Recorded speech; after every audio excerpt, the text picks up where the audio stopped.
So this is Uthman video, and it says Christian preacher's son accepts Islam and more special thanks. Watch the whole video. The video has this guy telling his story about how he accepted Islam, and then he says his Shahada, and then there's another guy at the end who says his Shahada. But anyways, this is really kind of full of misinformation and lies and deception. The Bible warns us about this kind of happening. It says that for if someone comes to you and preaches a Jesus other than the Jesus we preach, or that you receive a different spirit from the one you received, or a different gospel from the one you accepted, you put up with it too easily enough. And that's what this guy's doing. So let's watch a little bit. You know, and I got myself into a bunch of trouble. You know, I'm 32, and it is a lot. I recently, I was drinking a lot, all the way up until just last year, and I gave it up. You know, I started reading and learning more, watching videos of yours and a bunch of others, you know, and cross-examining and things like that, you know, trying to wrap my head around everything. Okay, so he's admitting that most of his information comes from videos on YouTube. He says books, but he doesn't say what kind of books he might be reading. I don't know, I just found the truth in it, you know, like the mathematical things and just.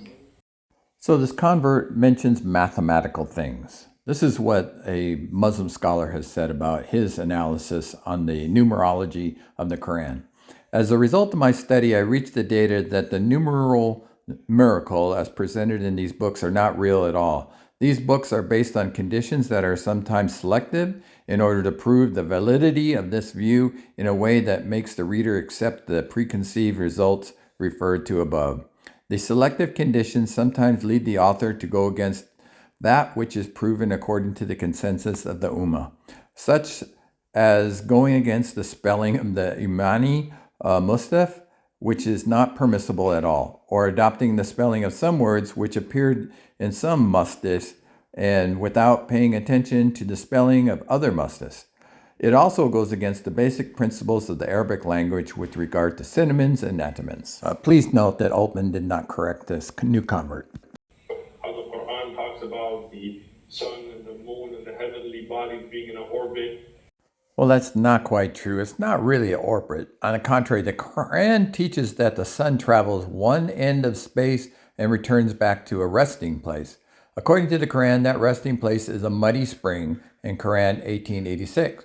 Two verses in the Quran refer to orbits of the sun and the moon. After mentioning the sun and the moon, God says each one is traveling in an orbit in its own motion.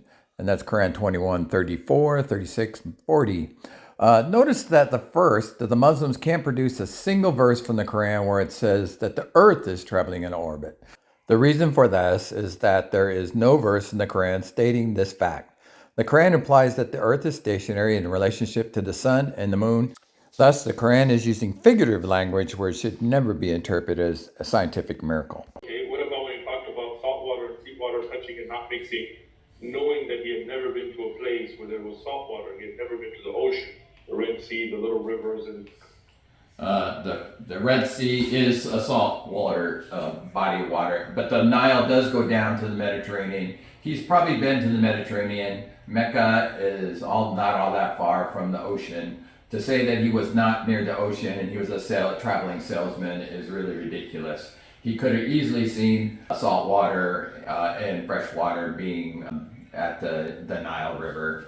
picture of Mecca were all sweet water.